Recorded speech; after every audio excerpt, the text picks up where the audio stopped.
नमस्कार दोस्तों, divine academy के ऑनलाइन प्लेटफॉर्म पे मैं आप सभी का स्वागत करता हूं। आज जिस टॉपिक पर हम बात करने वाले हैं वो है स्पोर्ट्स एंड योगा, खेल और योग।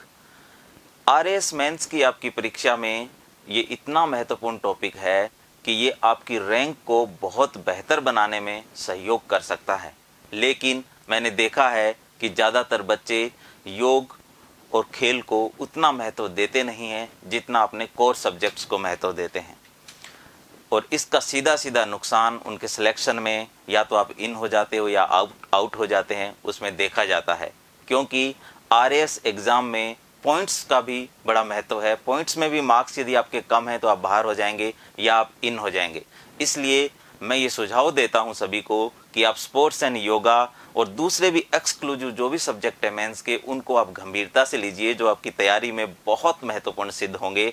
तो आज जो हम पहला लेक्चर लेने जा रहे हैं वो इस बात पे केंद्रित है कि खेल और योग आरपीएससी ने आरएएस मेंस के सिलेबस में क्यों जोड़ा, आखिर एक प्रशासनिक अधिकारी को इसकी क्या आवश्यकता है। तो इसी पे केंद्रित रहेगा आज का हमारा लेक्चर, जो कि स्पोर्ट्स एंड योगा की सीरीज़ का पहला लेक्चर है। और मैं इस उम्मीद के साथ ये शुरू कर रहा हूँ कि आपको बहुत पसंद आएगा और डिवाइन एकेडमी से आप निरंतर जुड़े रहेंगे। ठीक है दोस्तों, तो चलिए स्टार्ट करते हैं। आज हम अपने लेक्चर को दो भागों में बांट रहे हैं। पहला है एक आरएएस अधिकारी या कोई भी प्रशासनिक अधिकारी के लिए खेल और योग का क्या महत्व है। ठीक है, दूसरी चीज़ है आरएएस मेंस के लिए स्पोर्ट्स एंड योगा कैसे तैयार करें, इसके लिए आपकी रणनीति क्या होनी चाहिए। संपूर्ण आरएएस एग्जाम ही एक रणनीति का एग्जाम है दोस्तों। जिन लोगों की रणनीति बेहतर होती है वो बेहतर परफॉर्मेंस देते हैं। जिनकी रणनीति या बिना प्लानिंग के जो तैयारी करते हैं उनके सिलेक्शन में हमेशा संशय रहता है। इसलिए आप इस लेक्चर को बहुत गंभीरता से देखें और अपनी तैयारी को प्रॉपर तरीके से करें। देखिए, खेल का जो महत्व है इसको हम ब्रॉड रूप से दो भागों में बांटते हैं। पहला है व्यक्तिगत रूप से, कि व्यक्तिगत रूप से खेल और योगा का क्या महत्व है। दूसरा है सामाजिक स्तर, और फिर इन दोनों से ऊपर उठकर राष्ट्रीय स्तर पर हम एक देश के लिए क्या कर सकते हैं। ऐसे गुणों का विकास खेल और योगा से होता है जो आपके राष्ट्र के विकास में बहुत योगदान देते हैं। तो वो हम धीरे धीरे देखेंगे। देखिए, व्यक्तिगत स्तर पर हमें खेलों से क्या फायदा है। देखो दोस्तों, एक चीज आप याद रखना कि आप भी जानते हैं और ये मैं भी जानता हूं कि बहुत सारे लोग किसी ना किसी खेल को निरंतर रूप से खेलते हैं। आप देखेंगे कि उनकी कार्य क्षमता, उनकी एक्टिविटी, उनका प्रोएक्टिव होना, ये सब खेल से संबंधित है। बहुत सारे लोग जिनका कोई भी फेवरेट खेल नहीं होता है, उनमें आप तनाव देखेंगे, अवसाद देखेंगे, और उनकी कार्य क्षमता का स्तर, इवन ऊर्जा स्तर जो है उनका बहुत लो लेवल का होता है। इसलिए पहली बात तो यही है कि जो प्रशासनिक अधिकारी होते हैं ना, वो बहुत सक्षम होते हैं। उनका ऊर्जा स्तर जो है, एनर्जी लेवल जो है बहुत हाई होता है। इसलिए आपको खेल से जुड़ना चाहिए। और मैं ये सोचता हूँ कि आरपीएससी ने इसी संदर्भ में खेल को और योगा को आरएएस मेंस के सिलेबस का हिस्सा बनाया है। तो देखो, पहली जो चीज है खेल से जो होती है वो होता है मनोरंजन। खेल क्या है? मनोरंजन का एक साधन। और मैं पर्सनली इसको बोलता हूँ मी टाइम। जो समय आप खुद को देते हैं, आप सोच के देखिए, आप इच्छित कोई काम करेंगे तो आपको खुशी होगी ना। और जब खुशी होती है तो हमारे शरीर की जो कार्य प्रणाली है बेहतर ढंग से काम करती है। तो खेलों से खुशी बढ़ेगी। ये व्यक्तिगत स्तर पर पहली चीज है जो खेल का एक ऑब्जेक्टिव होता है। दूसरी चीज है, जब आप में खुशी होगी तो आपका मन प्रसन्न हो जाएगा, और इससे आपकी जो कार्य क्षमता है ये मल्टीपल लेवल पर इंक्रीज हो जाएगी, आपकी कार्य क्षमता बढ़ जाएगी। ठीक है, उसके बाद जो सबसे जरूरी चीज है वो आपका शरीर स्वस्थ रहेगा। मानसिक स्तर पर भी आप स्वस्थ रहेंगे। इससे आपके शरीर में ऊर्जा प्रवाह बढ़ जाएगा, मन में उल्लास और उत्साह का संचार हो जाएगा। व्यक्तिगत रूप से अनेक गुणों का विकास खेलों के माध्यम से हो सकता है। तो वो कौन से गुण हैं जो खेलों के माध्यम से हम में अंतर्निहित हो जाते हैं धीरे धीरे, उनमें से एक एक को हम देख लेते हैं। पहला गुण है नेतृत्व क्षमता। यदि आप में लीडरशिप क्वालिटी नहीं है तो क्या आप एक प्रशासनिक अधिकारी बन सकते हैं? नहीं, नहीं बन सकते हैं। लीडरशिप क्वालिटी ये एक ऐसा गुण है जो कुछ लोगों में तो अंतर्निहित होता है, जन्म से ही, कुछ लोगों द्वारा अर्जित किया जाता है। तो जो प्रशासनिक अधिकारी होते हैं वो सबको साथ लेकर चलते हैं। ये जो नेतृत्व क्षमता है ये खेलों के माध्यम से आती है, क्योंकि खेल एक टीम स्पिरिट है। एक टीम के साथ आप जब काम करते हैं तो वो चीज आपके चरित्र का हिस्सा बन जाएगी।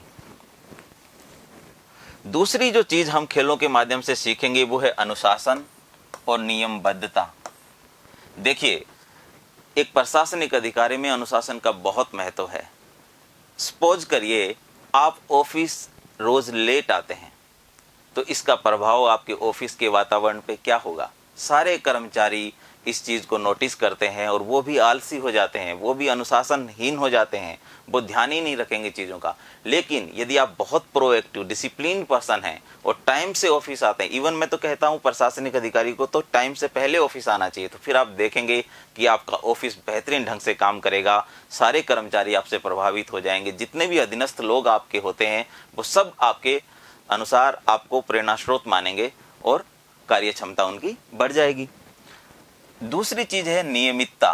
खेलों से नियमितता आती है, जो ये कंटिन्यूटी है ये आपकी पढ़ाई में भी बड़ी इंपॉर्टेंट है। कहते हैं कि आरएस की तैयारी करने वाले सभी बच्चे जो सिलेक्शन ले चुके हैं या जो गंभीर स्टूडेंट है वो नियमित रूप से तैयारी करते हैं।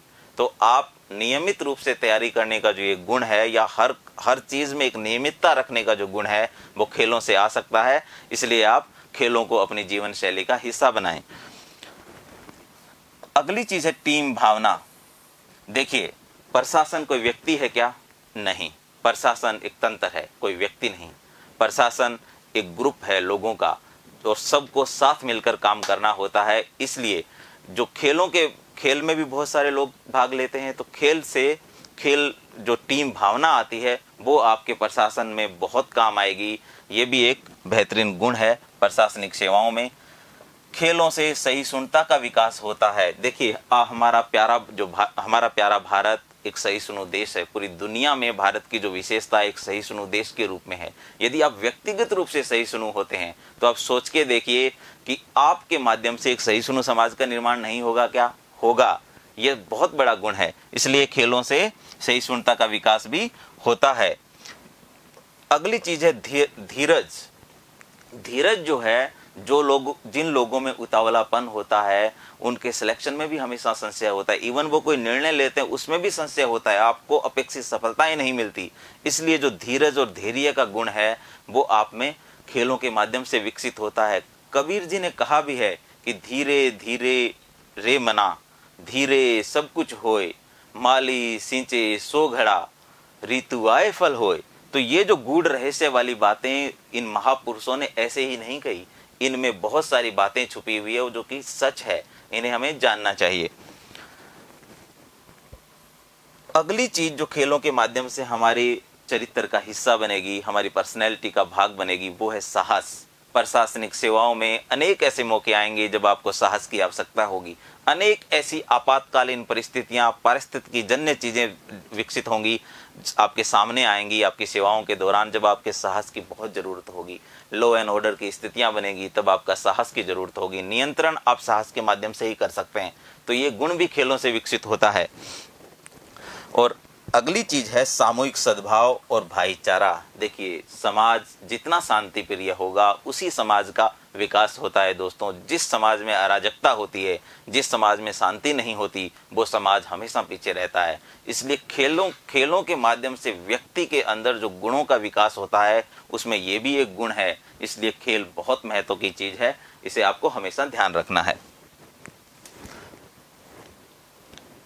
अगली चीज जो है वो है सामाजिक स्तर पर क्या महत्व है खेलों का। देखिए, जो व्यक्ति इतने सारे व्यक्तिगत गुणों से संपन्न होगा वो समाज के लिए कितना बेहतरीन एसेट होगा, वो देखिए आप।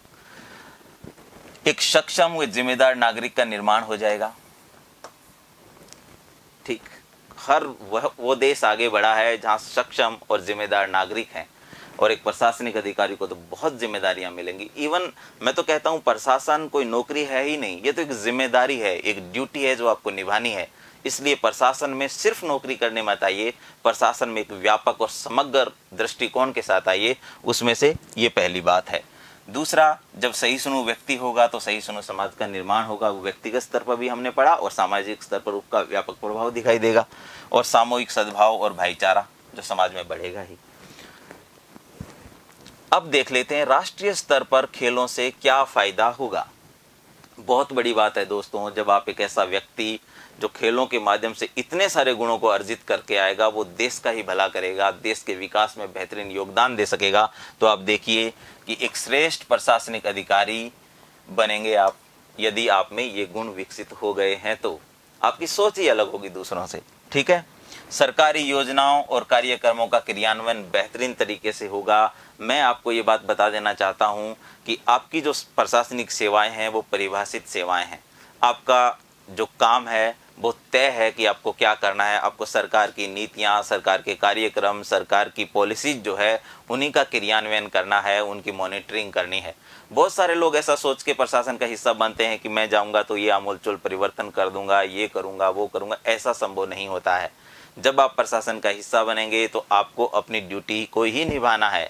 आप यदि विवेकाधीन शक्तियों का इस्तेमाल भी करेंगे प्रशासन में, वो भी आपको संविधान के दायरे में रह के ही करना पड़ेगा, जिसमें लोक कल्याण की भावना निहित होगी, वही काम आप कर सकते हैं। इसलिए इन परिभाषित सेवाओं के महत्व को समझिए और आप प्रशासनिक गुणों से संपन्न होइए। भारत सरकार व राज्य सरकारें देश में खेल संस्कृति का विकास करना चाहती है। इस चीज की जो जिम्मेदारी है वो भी प्रशासनिक लोगों पे ही है। देखिए 2001 से भारत में खेल संस्कृति को विकसित करने का प्रयास किया जा रहा है, जैसे चाइना में है।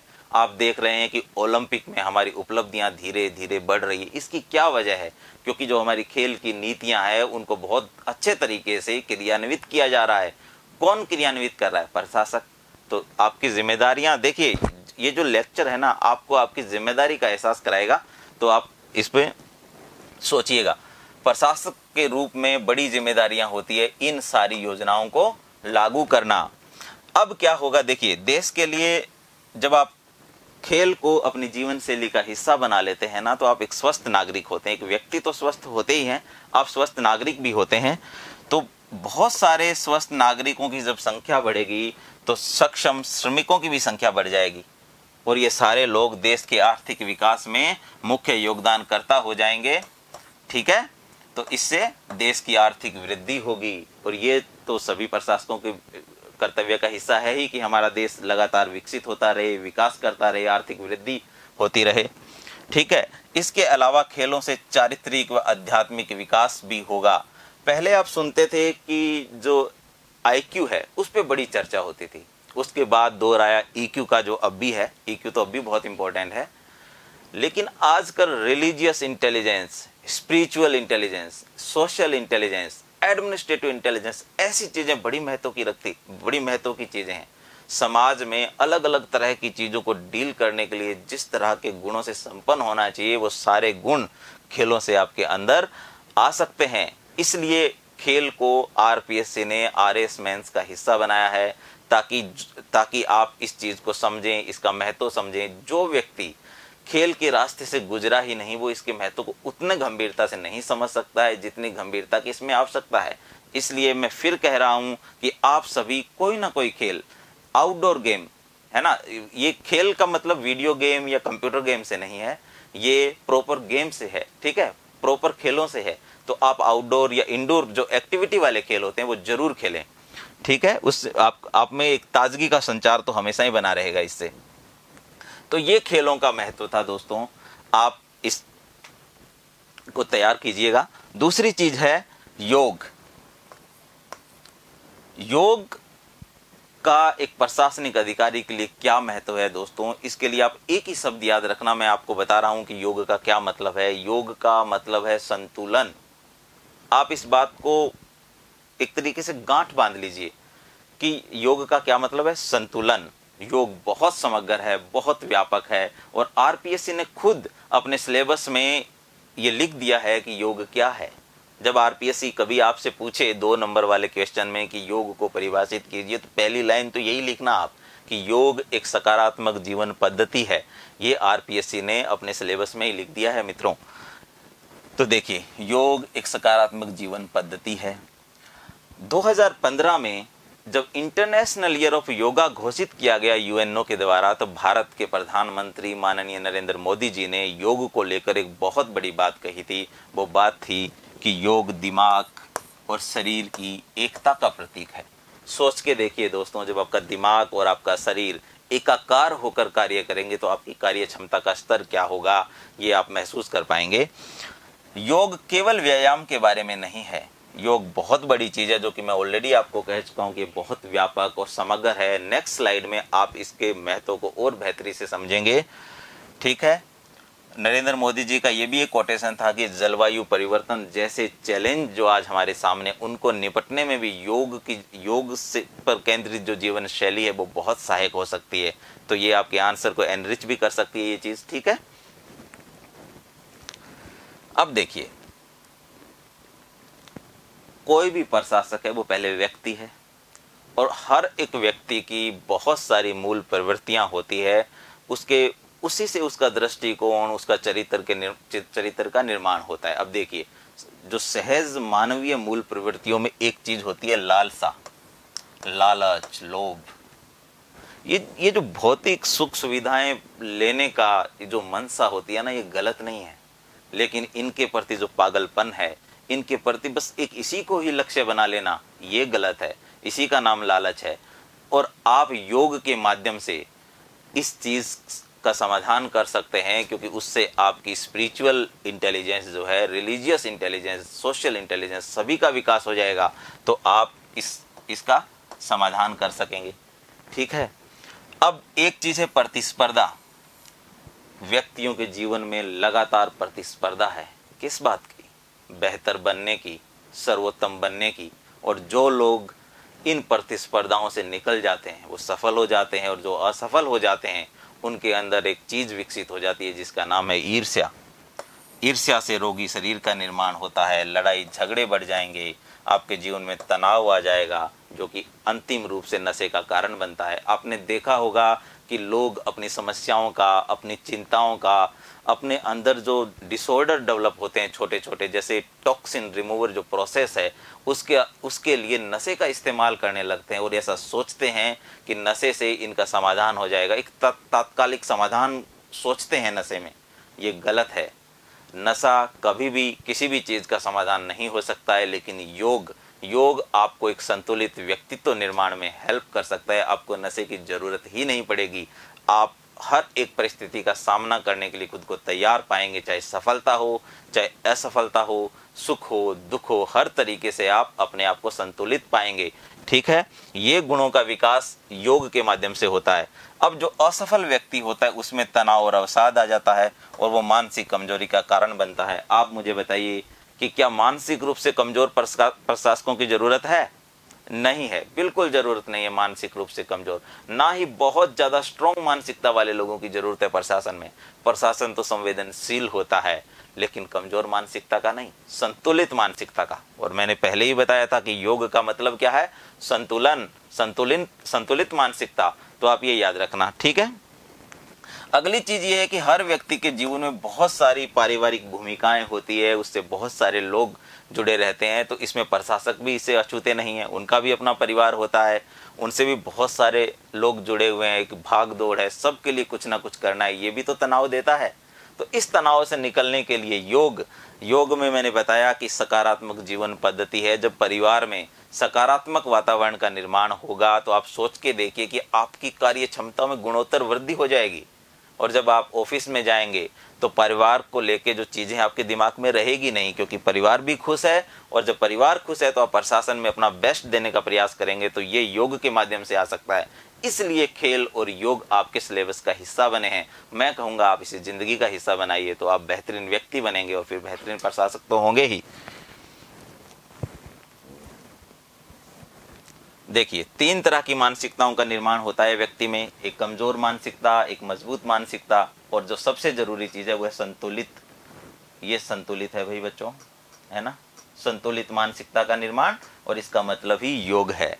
योग कोई बहुत मुश्किल चीज नहीं है, बड़ा आसान है। आप योग से जुड़ के देखिए, आपको लगता होगा यार योग करना कैसे कर पाऊंगा, ऐसे रामदेव बाबा बनने की जरूरत नहीं है योग करने के लिए। योग बड़े आसान है। आप रेगुलरली सूर्य नमस्कार ही कीजिए, आपका जीवन बदल जाएगा। ठीक है, तो ये पहला पार्ट था जिसमें हमने खेल और योग के महत्व को डिस्कस किया। अब आप समझ गए होंगे कि आरपीएससी ने इसे सिलेबस का हिस्सा क्यों बनाया है। जब भी योग, खेल और योग के महत्व को लेके कभी कभी क्वेश्चन आता है तो आप इसमें से अपना आंसर तैयार कर सकते हैं। अब दूसरा जो पार्ट है आज के लेक्चर का वो है कि हम इसकी तैयारी कैसे करें। अब तैयारी करने से पहले आपको ये जानना चाहिए कि आरपीएससी के क्वेश्चन पूछने का पैटर्न क्या है, तो वो मैं आपको बता देता हूं। देखिए बच्चों, जो आरपीएससी है आपको 3 तरह के क्वेश्चन पूछती है अपने पहले, दूसरे, तीसरे पेपर में। यदि 4th पेपर को मैं छोड़ दूं, हिंदी इंग्लिश का जो पेपर है, उसके अलावा जितने भी रिमेनिंग पेपर हैं उसमें एक ही पैटर्न है कि आपको 2 नंबर वाले क्वेश्चन मिलेंगे, आपको 5 नंबर वाले क्वेश्चन मिलेंगे और आपको 10 नंबर वाले क्वेश्चन मिलेंगे। इनको आपको लिखना है 15 से 20 शब्दों में, ओके, और इनको लिखना है 50 शब्दों में, और 10 नंबर वाले को लिखना होता है 100, है ना, 100 शब्दों में। ठीक है, योग में जो 10 नंबर वाले क्वेश्चन है ये नहीं आते, इसका मतलब आपकी स्ट्रेटेजी बनना शुरू हो गई। ये क्वेश्चन आएंगे ही नहीं, आपको कोई भी क्वेश्चन 100 शब्दों में तैयार नहीं करना। पहली बात, आपके पास क्वेश्चन होंगे या तो 5 नंबर वाले या 2 नंबर वाले।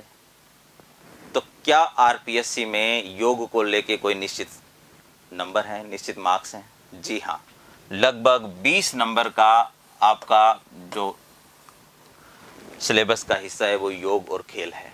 ठीक, उसमें भी 2 टाइप के क्वेश्चन बनेंगे, 2 नंबर वाले और 5 नंबर वाले।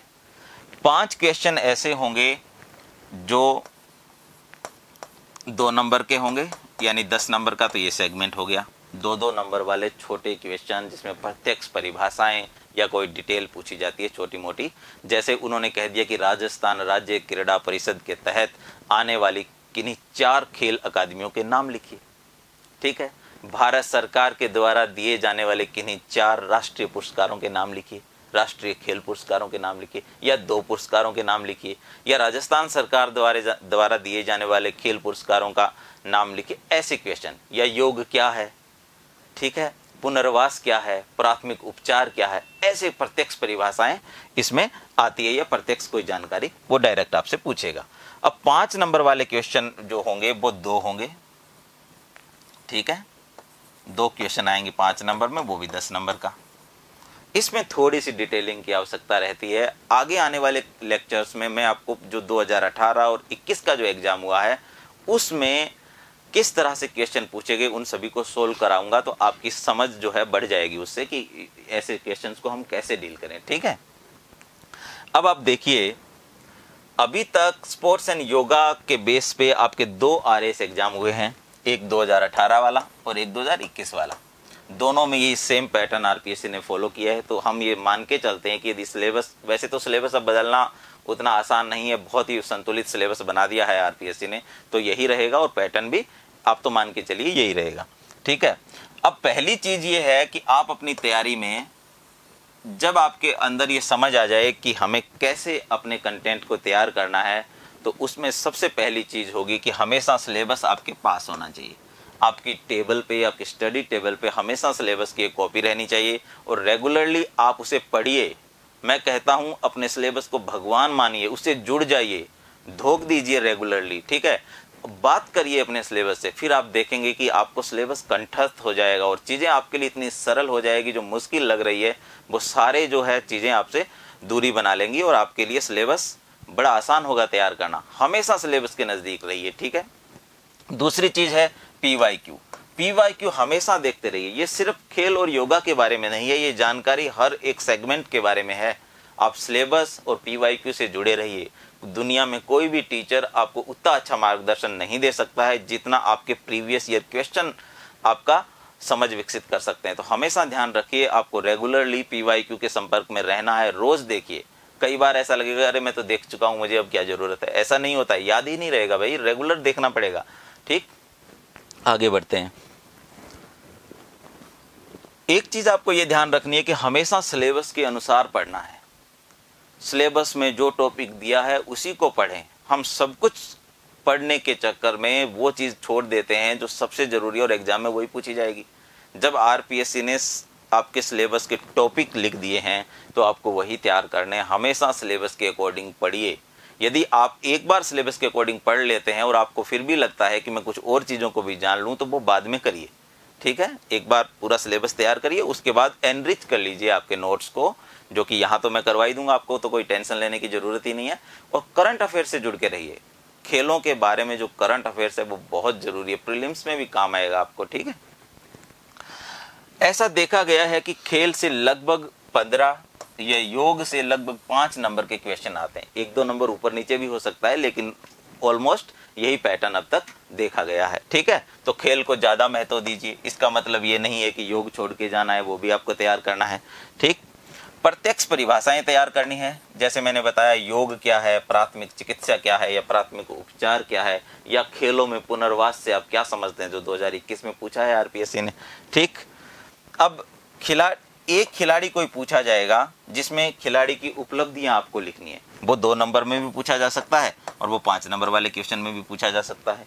उस आंसर को लिखने का भी एक पैटर्न होता है। आप सोचेंगे कि 2 नंबर वाले में तो 15 शब्द है, हम इतने कम स्पेस और उसमें सारी चीजें कैसे लिख दें, तो वो भी तरीका मैं बताऊंगा। 5 नंबर का आए तो उसे कैसे डील करना है, 2 नंबर का आए तो खिलाड़ी की उपलब्धियां कैसे लिखनी है। आप ऐसे बहुत सारे जमे जमाए खिलाड़ी जो है ना, जो बहुत प्रसिद्ध हैं, जैसे सचिन तेंदुलकर, इन चीजों से आरपीएससी बचती है कि इनके बारे में नहीं पूछा जाएगा। वो नवोदित खिलाड़ियों को, जो खासकर ओलंपियंस हैं या स्पेसिफिकली कॉमनवेल्थ गेम्स, ऐसे लोगों को पूछना पसंद करती है। जैसे 2018 में पूछा मानव ठक्कर की उपलब्धियां, 2021 में अपूर्वी चंदेला को पूछा, या कुछ ऐसे फेमस खिलाड़ियों को जो स्पेसिफिकली राजस्थान से जुड़े हुए हैं, जैसे मगन सिंह राजवी के बारे में 2021 में पूछा कि आप उसके बारे में क्या जानते हैं। उसी तरीके से पूछा जा सकता है कि आप सागरमल धायल के बारे में क्या जान सकते हैं, राजस्थान के बड़े खिलाड़ी हैं और कोच भी हैं। आपसे पूछा जा सकता है कि लिम्बाराम जी की उपलब्धियां लिखी, तो लिम्बाराम जी राजस्थान के बहुत बड़े तीरंदाज रहे हैं और आदिवासी क्षेत्र से भी आते हैं, तो उनके बारे में पूछा जा सकता है।